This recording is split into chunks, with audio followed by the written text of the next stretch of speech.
Okay. Now you can start. Okay, thank you, Ed, and good evening, everybody. My name is Mark Brown. I'm the Chief Election Officer for the District of Coquitlam. And two deputies are here as well. Deputy Chief Election Officer is Ed Chow, and Kelly Wharton is also on the line, and she's also a Deputy Chief Election Officer. I'm going to begin the session, and I'm going to get through some of the slides, and I'll turn it over to Kelly to finish the presentation and be available for answer any questions. So you can go to the next slide there, Ed. So this describes the candidate eligibility, which is basically similar to that of a voter. You have to be 18, Canadian citizen, BC residents for 6 months, and not disqualified from voting. And it's very important to note that the candidate residency in the jurisdiction is not required. So you do not have to be living in the District of Coquitlam or even own property in District of Coquitlam, as long as you are eligible to be on a voters list in British Columbia. Next slide. So this is a general idea of the time commitment that's provided by the district. That's subject to change, of course, but this is an estimate of council meetings, approximately 2 per month, 2 to 3 committee of the whole meetings, which is a meeting of council that does recommendations to council. There's a harbor authority meetings. There's 3 to 4 of those. There could be some special public meetings and public hearings for rezonings, etc. There'll be some department orientations. This is actually November is usually for the general election. So there might be, just because it's just one councillor by-election, probably just a one-on-one training by the staff there. The budget review and planning, the budget has been completed, and the taxes are probably going out any day now if they haven't already. Council also does a strategic plan that is done by the incoming council and then usually reviewed at least once during your 4-year term. There's also local and regional committees in the Alberni-Clayoquot Regional District. And there's also some public appearances, events that will be scheduled throughout the year during your term to represent the district. There's also some annual conferences, such as the Union of British Columbia Municipalities, and also the Association of Vancouver Island and Coastal Communities. So those are the 2 associations that are representative for the District of Coquitlam. The council meeting agendas are provided 5 days before the meeting date, and with all the attachments and reports and etc., can be several hundred pages. So there's lots of reading as a councillor. Next slide. So this gives you an idea of some of the key dates. So the nomination period starts tomorrow at 9 a.m. and runs till Friday, May 23rd at 4 p.m. At 4 p.m., there's a declaration of candidates. And then if you go down to the bottom left, there's actually a ballot draw that same day. So just after the close of nominations on May 23rd, the District of Coquitlam has a bylaw, their election bylaw, which determines the order of candidates on the ballot. So it'll be drawn by lot. So Ed will put your names in a hat and draw them out one by one, and that would be the order of your names on the ballot. Other municipalities just go alphabetical, but in the case of Coquitlam, it's done by draw. May 30th, which is 1 week after the May 23rd nomination deadline, there's an opportunity for you to withdraw if you change your mind. And the other key date about May 30th, if you have photocopied or emailed your nomination papers in by May 23rd deadline, you have to get the original documents into the District of Coquitlam before 4 p.m. on May 30th. June 18th, there's a required advance voting day. That's from 8 a.m. to 8 p.m. And then Saturday, June 28th is general voting day, which is also 8 a.m. to 8 p.m. And then after the June 28th close, the ballots will be counted. There'll be some reconciliation done over the next few days to determine the official election results, and those will be declared on or before July 2nd. Next slide, Ed. So the role of election officials. So as chief election officer, I'm responsible for administering the election. And I also work with the two individuals that are also on this presentation, Ed and Kelly, and we have responsibilities that we share.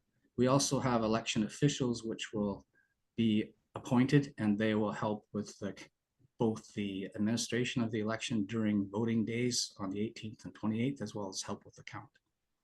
So the deputy chief election officers both have the same powers that I do in my absence. So acceptance of nomination papers or signing declarations, they can do that on my behalf. There's our contact information was at the bottom there on that slide. So that'll be provided. So our phone numbers and email addresses were provided on the previous slide. So voters, this is similar to the qualifications that I stated earlier for candidates. So residence electors are on the list of electors, which we have received now from the province. So the voters list is the provincial voters list, which is contained just the municipal boundaries of the district of Ucluelet. So if you live in Ucluelet, whether you own property or rent, you can, and are 18, Canadian citizen, and lived in British Columbia for 6 months, you can vote. There's also a non-resident property elector. So if you own property in Ucluelet, but you live elsewhere, you can have one vote for property. So if there's more than one owner, you'd have to nominate which of your owners can vote on your behalf. So there's only one vote per property and only one vote per person. So you can't vote as a resident and a non-resident, for example. The voters list, the candidates that are running are entitled to a copy of the voters list. And that'll be on is that USB, Ed, is that correct? Yes. Yeah, so there'll be a USB with the voters list. So you can use that for election purposes only. And you're responsible for protecting that personal information. There'll be a form for you to sign out the voters list, and another form to sign when you return the voters list. Next slide, Ed. So nomination packages and the nomination period. So the nomination packages are available for download already on the district website, or you can pick them up at the district office. The packages contain basically forms that are provided by the province, and as well as there's a declaration for your finances, which is required by Elections BC. They handle the financing, the campaign financing portion of things, as well as your assets and liabilities, etc. So that's a form that's collected on behalf of the province. And one thing to note on the nomination papers themselves, there's one line there that will refer to your given names in addition to your legal name. So it's important to fill out that line because that's the name that you will have on the ballot. So if your name was William, for example, and you want to be called Bill, put the actual name you want to be on the ballot on that other line. There's two forms that have that location of your legal name and then the name you want on the ballot. Yeah. We're going to nomination period. As I said before, it starts at 9 a.m. tomorrow, ends at 4 p.m. on Friday, May 23rd. And the submission of the final documents, if you haven't done it on the 23rd, for the originals have to be in by 4 p.m. May 30th.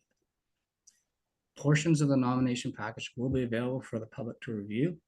So we will have our Freedom of Information and Protection and Privacy Officer redact private information from your nominators, for example, and certain portions of the nomination package will not be available for public review, but certain portions will be public and will be put on the website or available if someone wishes to come into the district office to view your nomination papers.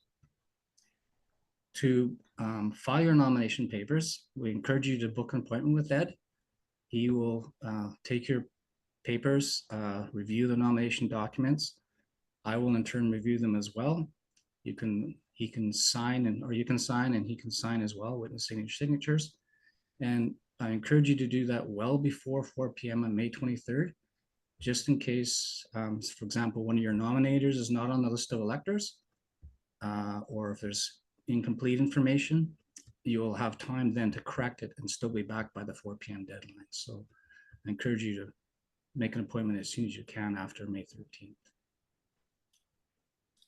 There's Ed's contact information at the bottom. You can email him at echow@ucluelet.ca. So candidates representatives, you're allowed to appoint a financial agent, but that's optional. It could be yourself, or you can appoint a person. Same with the official agent, that's optional. You may appoint an official agent. You don't have to. And scrutineers, again, you may appoint a scrutineer. So the financial agent is required. That's the only one that's required, but it could be yourself as the candidate. So the Local Election Campaign Financing Act is legislation by the province of British Columbia. And there'll be materials and information just on filing, whether you win or don't win the seat, you're still required to file your financial information with Elections BC. So anything to deal with the campaign financing, as I said before, we're not responsible for administering that. We administer the election itself, which is the councillor for the District of Hewlett. All the financing related to running for council is administered by the province through Elections BC. So as official agent, if you appoint one, they can also be the financial agent. And there's a form that's to be submitted, which is a form C5 in a nomination package. There's like C1 through 6, I think there is, maybe 7.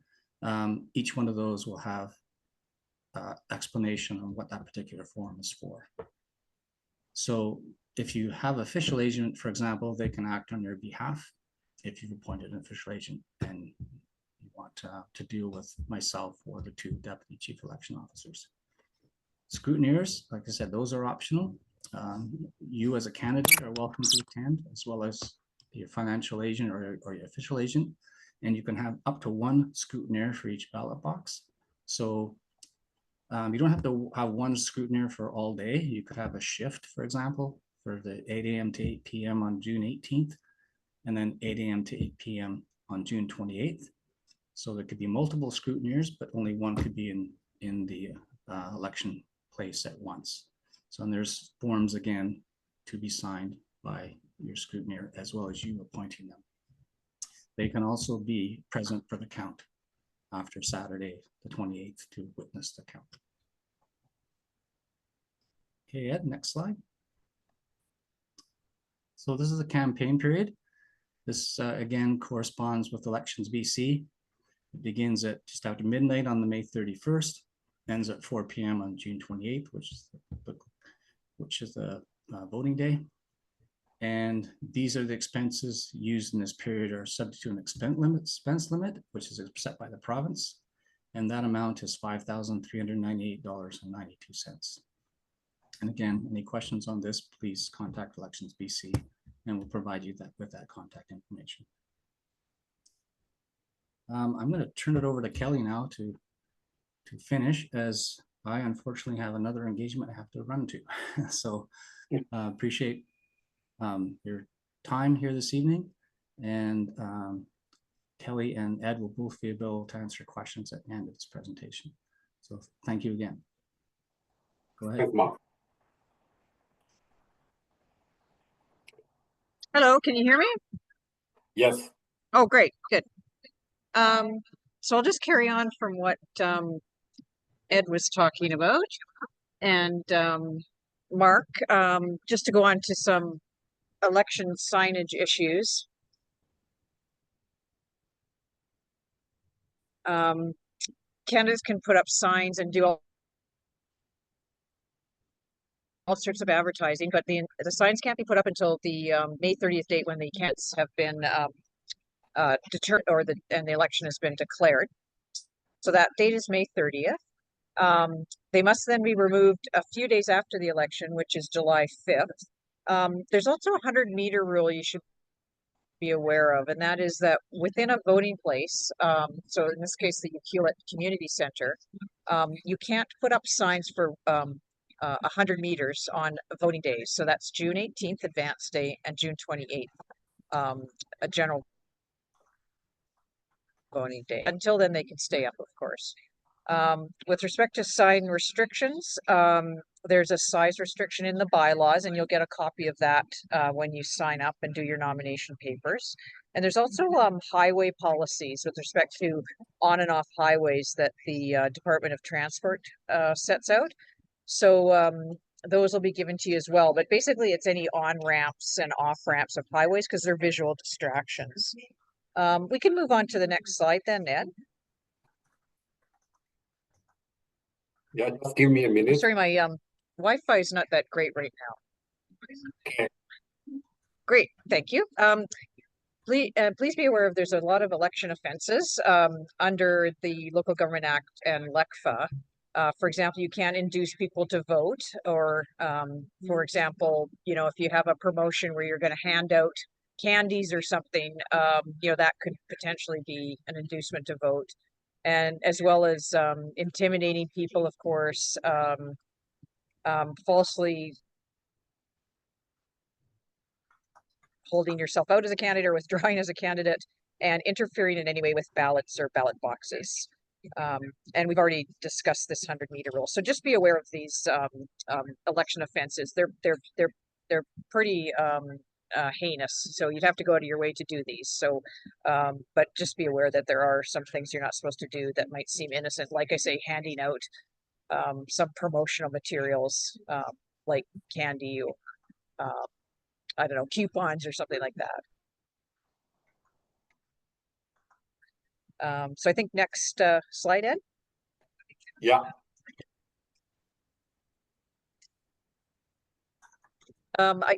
There's usually some all candidates meetings. Now, the election office, so for example, Ed and his staff don't organize these, but some local non-governmental agencies such as the Chamber of Commerce might do so, and I understand in the past they have. So they would be in touch with the candidates directly to do this and let you know when they're going to be. Yeah, And just then on that. Ucluelet District can certainly put those on their website to advertise. Sorry? Yeah, Kelly, just your voice breaking up a little bit. I just want to add a note to that. Usually, I think the all candidate meeting, usually only hosted by chamber, if it's general election. I'm not sure for a by-election if they do that or not. Okay, yeah, so that would be up to them. It's, as I say, it's not the election office that's going to be organizing those, just so you know. Okay, next slide, please. Thanks. So after the election, there's a financial disclosure statement. Again, this is something that's online, or we can provide you the link for that you have to fill in to set out all your finances for the election period, all your expenses and advertising to make sure you're within that limit that we talked about earlier.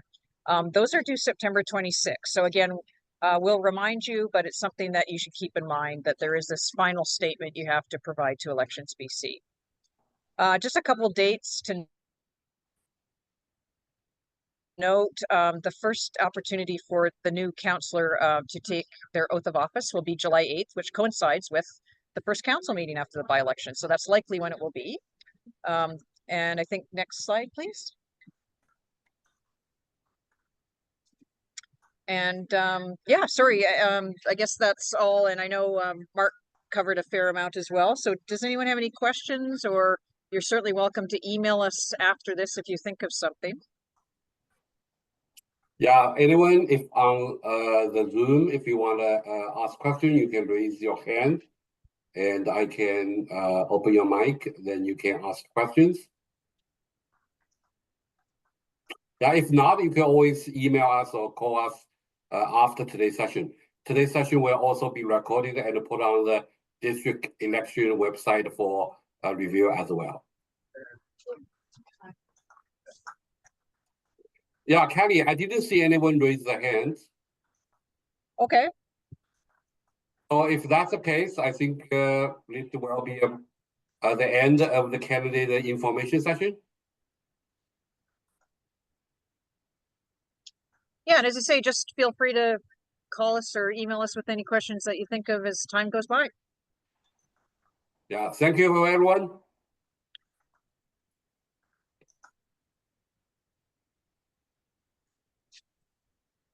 And thank you very much.